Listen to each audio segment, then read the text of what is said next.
Welcome back to Tran Wins, Siralim Ultimate. Finished Project 2? Welcome back, Tran. Seems you're ready to finalize a project.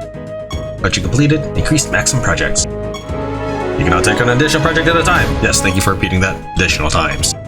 So now I also have this, which might be because I have a Procronet's favorite. I guess we could do that. We're gonna go ahead and actually get Court Jester since I have so many. Since I can do two of them, so if we're gonna do Court Jester as an addition,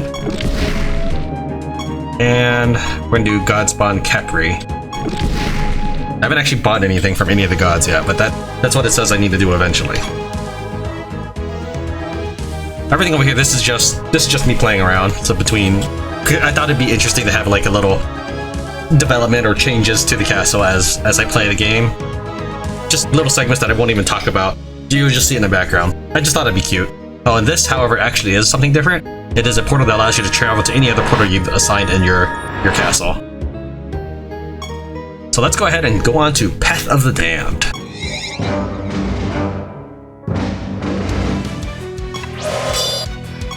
Oh, let me turn back on the damage and text stuff.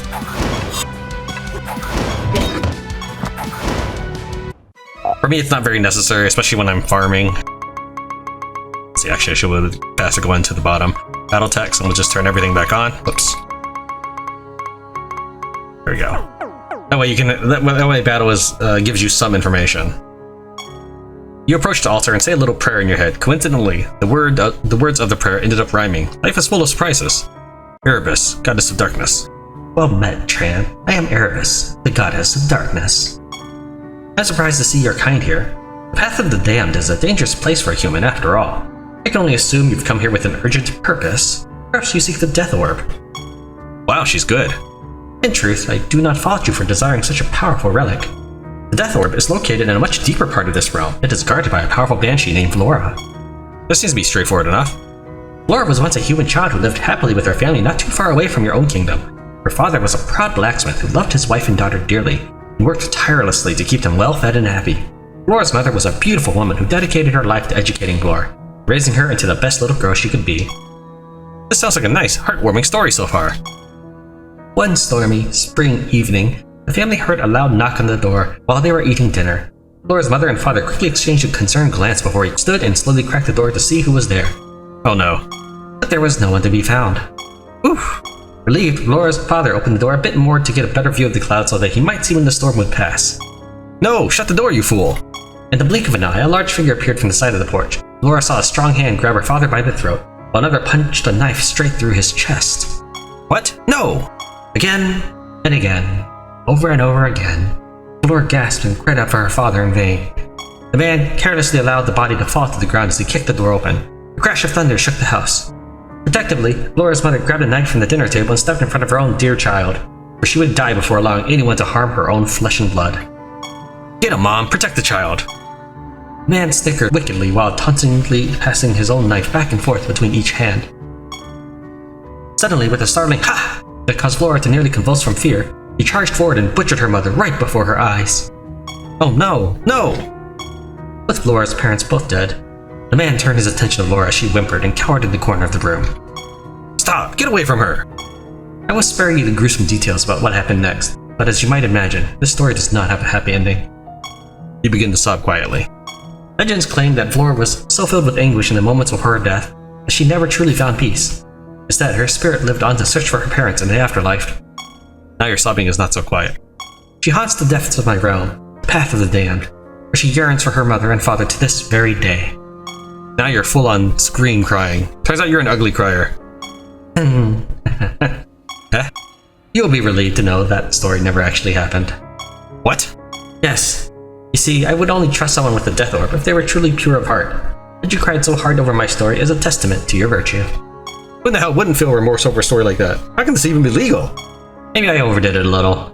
Yes, I probably added a bit too much pepper to the story. Go now, Tran. Seek out Vlora and defeat her to claim the Death Orb. I will watch over you from afar. With your entire day ruined, you turn from Erebus' altar and make your way deeper into the Path of the Damned. Verdant Spheres. Yeah, that's a lot of good treasure for listening to the story.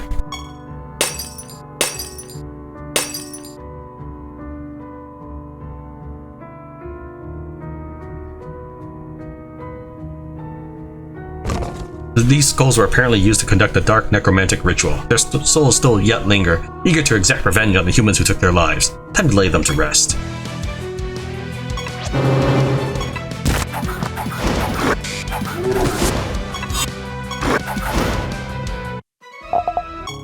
The wayward souls have been redeemed. A treasure chest appeared, perhaps as thanks for your efforts. You gain 50 favor with Erebus, Goddess of Darkness. I think they could just put that all in one message window. Anytime I encounter a new monster, my characters go into more of a defensive mode. Animated weapon. Both for practicality and to automatically fight bosses.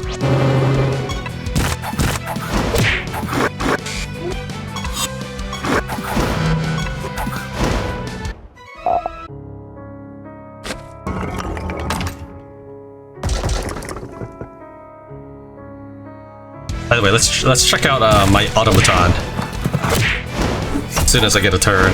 This is not actually me holding down E right now. This is me getting my preemptive attack in.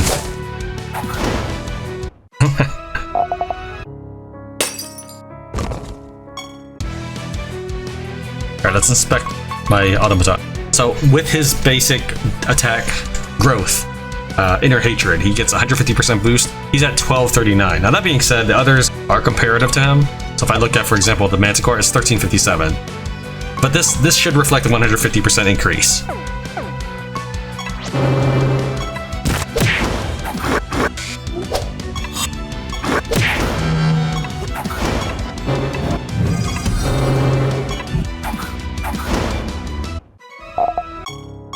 Oh, I also found a new cool spell, and I'm going to try to implement that along with my Desperation ability. It's called Holy Blast. Target's health is set to 25%, and it gains a barrier that absorbs damage equal to 200% of its maximum health.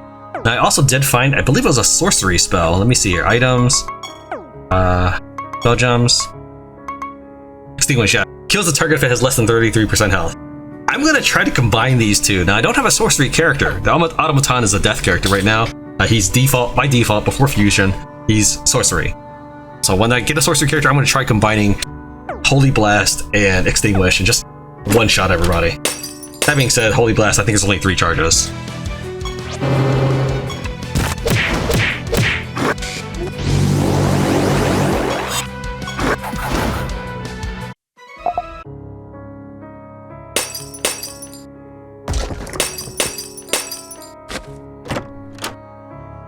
So every now and then you'll run into somebody in the realms, and I believe these are one of the supporters you find in that Tome of Supporters book. And they would just give you free stuff, which is cool. It's a nice way to introduce those supporters and give them some positive rep. Greetings, traveler. It's good to see a friendly face around these parts. I found some interesting treasure nearby that I don't have any use for. Here, you can have it. And I get a bunch of stuff.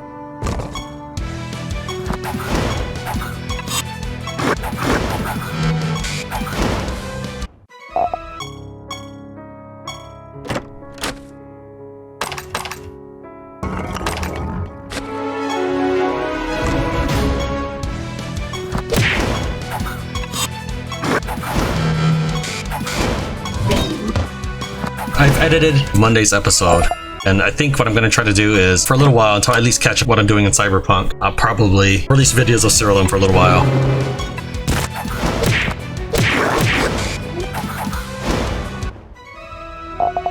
But if you're a fan of Cyberpunk, it will come back. It's just, I'm just behind in it.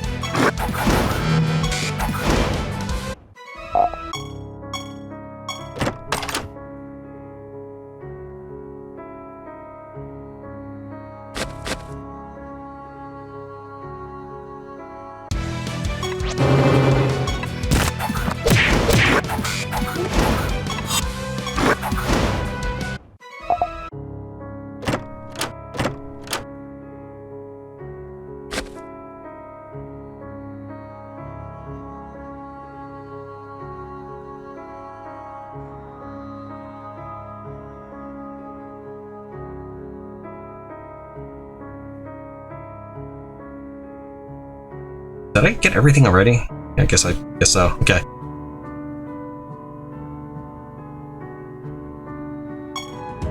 I'm going to turn into Court Jester project. I have not yet gotten enough emblems to do the Heart of the Capri. I need to get 50 Apocryphnix tokens. I haven't spent a single one. I have 47 right now, so I need to do that 3 more times.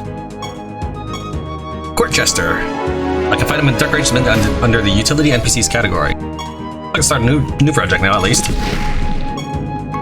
Let's take a look what this needs. It needs a blood candle, which the top 2 items I can probably just find on the floor. I need to kill monsters for the creature parts and complete quests for the arcane dust. So generally projects are pretty easy to finish up. Achievement unlocked, a Snip-Snip here. I'm assuming that has to do with getting the utility NPC Court Jester. Where should we put you? I guess, I don't know. How about here? How about in the court?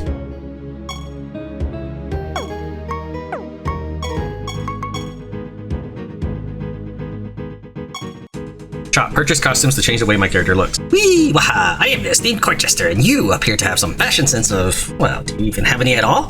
No, I thought not. Let's do something about that, shall we? So that costs me essence, okay. Wow, that's a...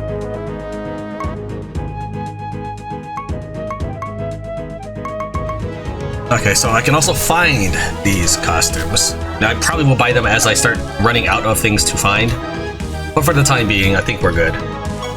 As for upgrading, this still has a final upgrade left to go, but it's so expensive. I think I'm going to first upgrade these, not worry about this right now. Now, that being said, I don't know if I really want to upgrade these, because I'm not sure I actually want to keep them. Not as they are. For example, do I really need 150% extra health? I don't know. Right now, all I have is the Red Amber Sword, which is at plus 50. You know what, let's go ahead. Let's go ahead and upgrade it. Let's see how far we can go. Artifact is already at its maximum tier, so apparently this is now Super Sword. It has not changed its attack at all, but it did gain an empty nether slot. Let's take a look here. Whoops. I don't have any nether stones, but I can still put gems in this, which I haven't decided what to put. And if it was a lot cheaper, I would probably put something in there, such as, just anything. These are all very expensive. Now, as for this, I don't really know what to put in it. So it's still something I'm gonna have to think about. But this is my best weapon. Red Amber Sword. It gives me 200% attack. I mean, more than that, but still roughly 200%. All this does is my portal. It just warps me from whichever one I put in. Let's go ahead and head on to the next realm depth, and we'll worry about getting the next Apocryphnix token after doing farming off camera again. We'll go on to level 14.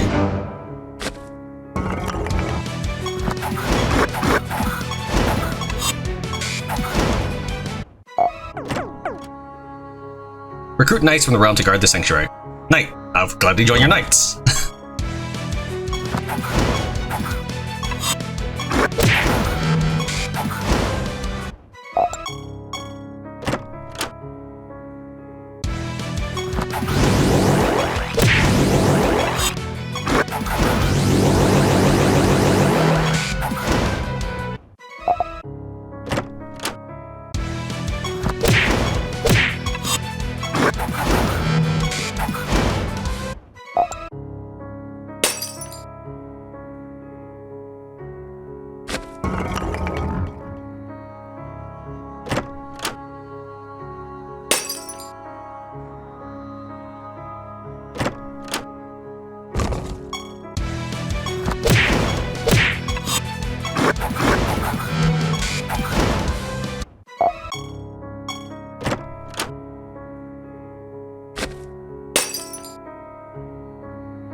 So I've renamed the castle to Sanctuary.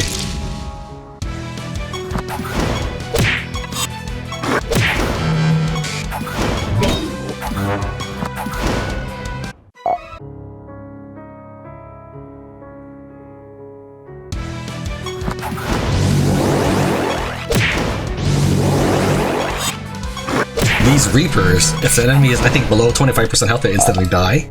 So I could combine that with my Divine Blast ability. I'm wondering if it really works on bosses.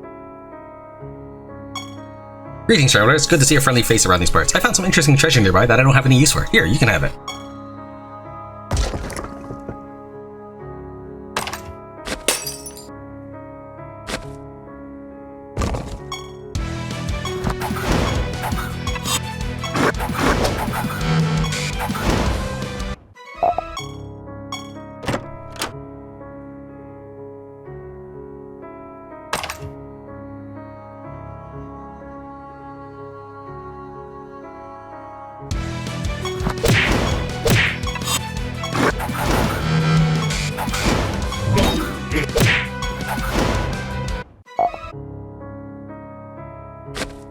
Blood candle done.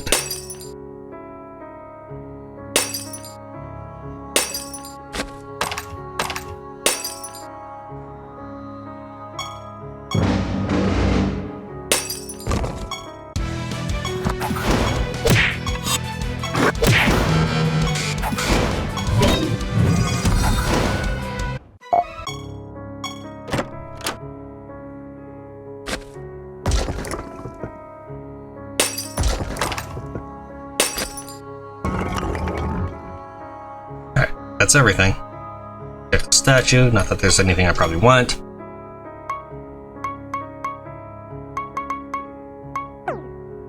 Move on to the last boss area of this realm. Level 15, Story Boss. You approach the Banshee, who must be Vlora. She is sobbing quietly to herself. While she clearly notices your approach, she pays you no heed. One thing is difficult about being a silent protagonist is that you aren't much help in situations like these. Maybe you could actually try to talk to her. No, that would be stupid. You decide to mime a funny story for her instead. Sorry, I just can't stop crying. Parents say they were killed right before their eyes. And that same murder took my whole life soon after. So Erebus' story was true after all.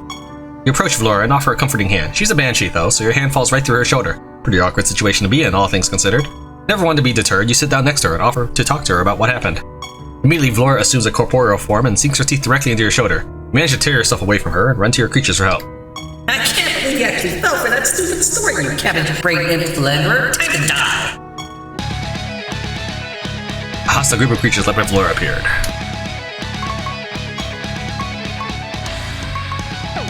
Realistically, I could probably just beat everybody to death.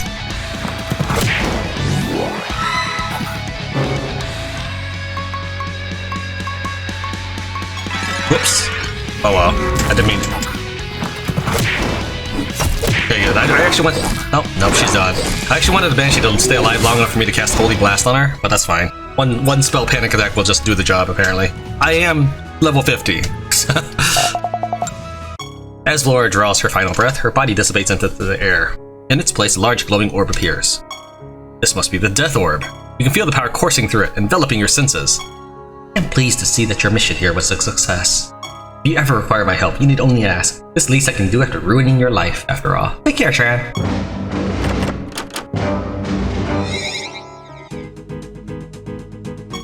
Tran, are you alright? What happened to your neck? You nearly forgot that Vlora bit a massive chunk out of the side of your neck. Luckily, she didn't manage to sever an artery. You know this because you're alive right now. Explain to Everett what happened, and then pull the Death Orb out of your robes, pockets, or wherever it is you managed to stuff such a massive relic. Magnificent! I've never seen anything like it in all my life. This is great progress, Tran. Great progress indeed. Though I find it difficult to celebrate under such dire circumstances. 4 more Nether Orbs yet remain to be found, and we still haven't heard from Hebron and Demeos. I do not mean to undermine your accomplishments, of course. Please, take as much time as you need to rest and recover. Then, make your way to the Swamplands and begin your search for the Nature Orb. Meraxus is the god who rules over the Swamplands. He is a fair and just god, best known for his love of humans. I suspect that he'll be glad to aid you in your quest. Oh, and Tran, this is a bit difficult for me to talk about, but... well, you know. Fighting the urge to smack the hell out of Everett for delaying your quest, you insist that he speak plainly. It's just that our castle feels a little cramped, if you will. And while you're away, I devised a new project that will allow us to greatly expand the size of Sanctuary. Check it out if you're interested. You're not sure when Everett turned into such a milquetoast, but you're glad to hear there's hope for this tiny little castle after all. Achievement luck, the Sorrowful. So I could do castle expansion if I had a project left over, but I need to first complete one of these other 2. Probably going to be the Enchanter before I ever get enough.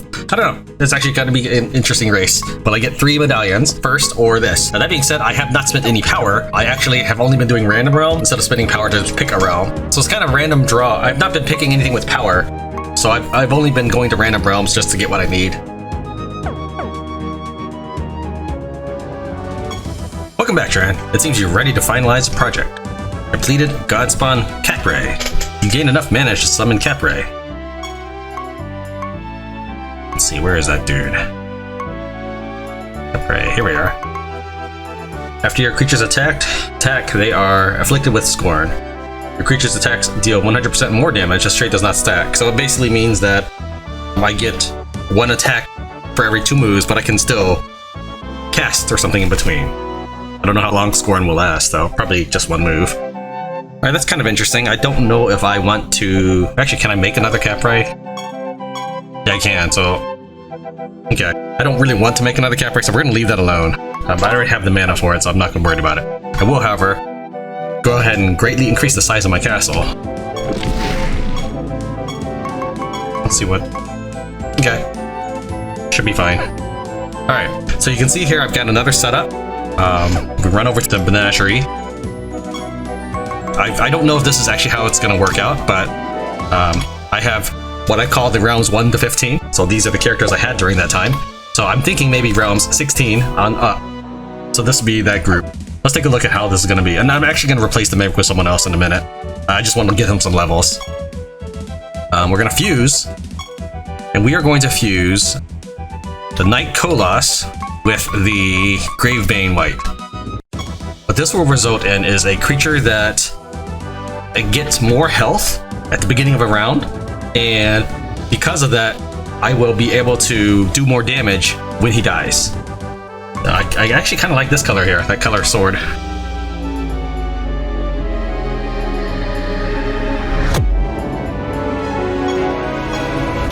Next up, we Doomsday Spectre with the Mutant Maniac, or Maniac Mutant. So this will result in creatures that when any of my creatures provoke, he eats them, and when he gets stats, enemies lose stats. I mean, it's okay, it's not great. He ended up getting intelligence, and they will actually both have intelligence, so that's, I mean, that's kind of cool. I don't have really an intelligence-based chaos creature, so I tried to pick some spells for him that might be based on intelligence. But again, I noticed I have a lot of chaos creatures. Let's see, out of these, I mean, this is kind of flashy gold. This looks very default. We'll go with the flashy gold.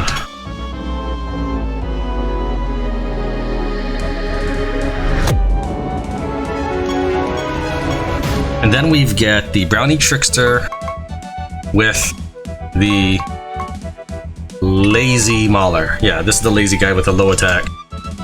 I don't know if this is going to be any good. But what this will result in is when I hit somebody, if they're still alive, they can be confused. It's probably not going to be good because when I hit someone, they'll probably die. But I just want to get rid of the extra Mauler because I have 2 Maulers now. I guess this one looks the best.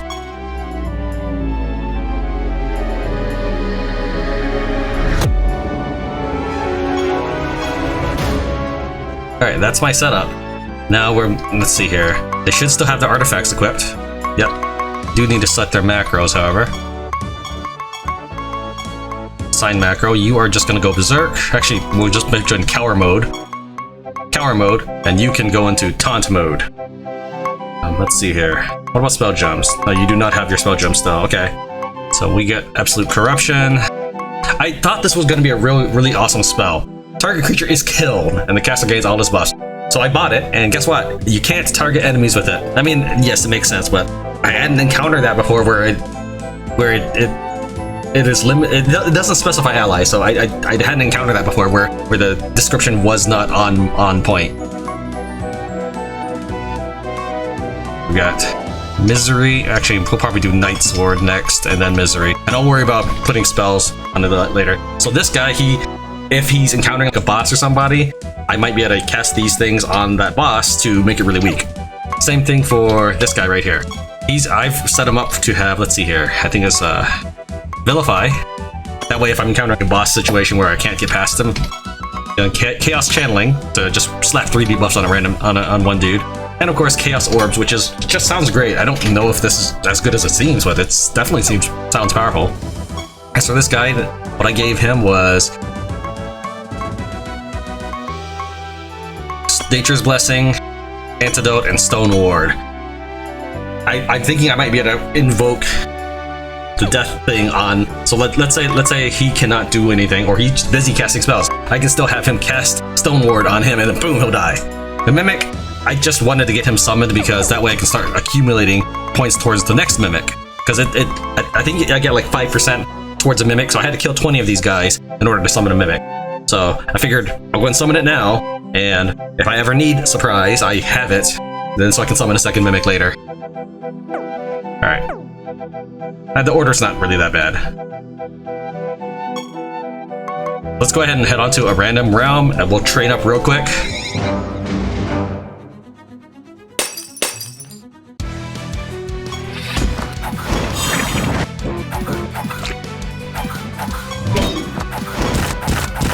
he provoked, but he didn't. Nothing happened because the Spectre was dead.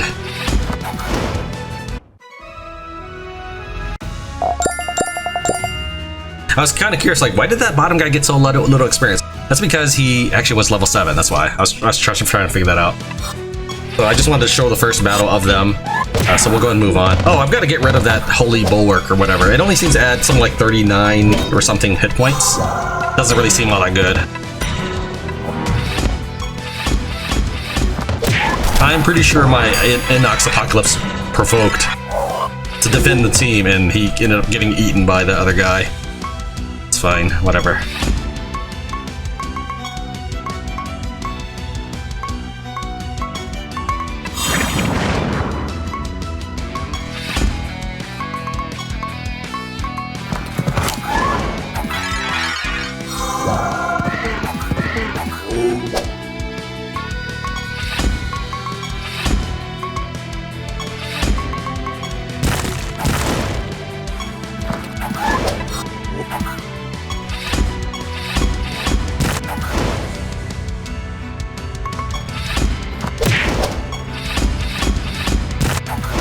I will have to do something about my provocability on the Inox Apocalypse. I polished up those macros. I won't show our farming all the time, but since I am bringing out brand new team, next generation soldiers, I figured this is probably useful to show that level of development or progress.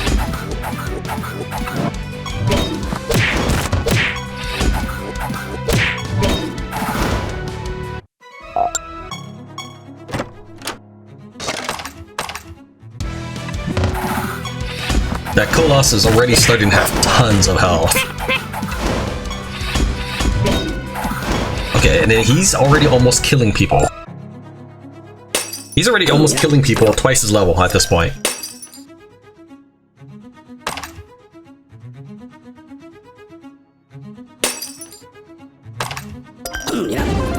Now, if you're trying to be efficient about certain things, you could probably skip all these cemeteries and stuff, but right now I actually do need the experience for these guys. Less so for the first two people in the army. I do know that my levels do play a role in completely overpowering the enemy, so I will be cycling out my characters from time to time, probably whenever I get a new set of soldiers. I will switch after every realm or something.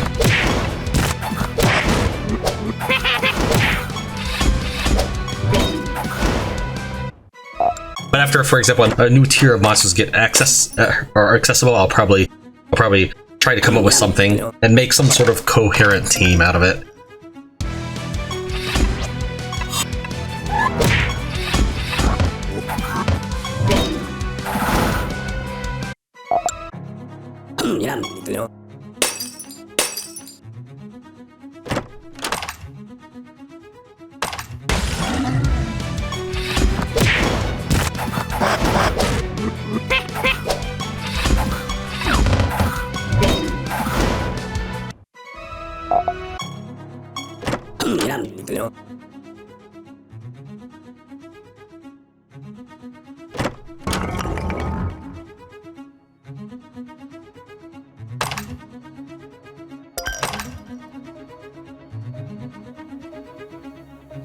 I can't remember which wood piles are useful and which are just debris.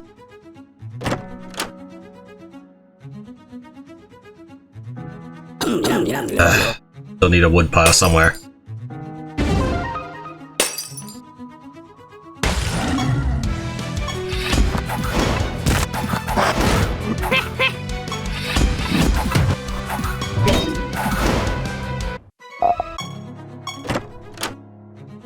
Sunhammer. That's actually kind of cool.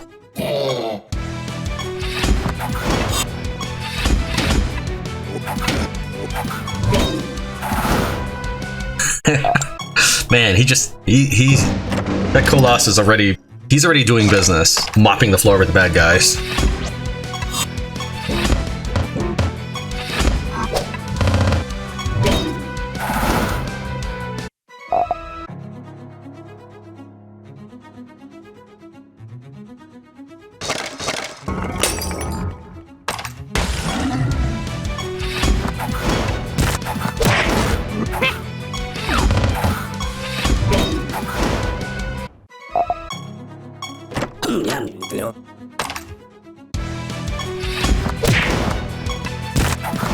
Since he's strong enough to kill enemies on his own, I should probably refine my team to make this process go a little faster.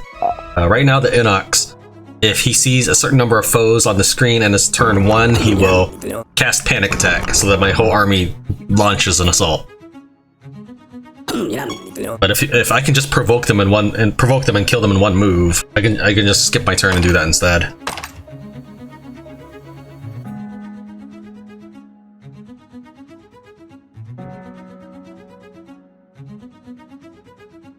Alright, I guess that's everything. Let's move on out.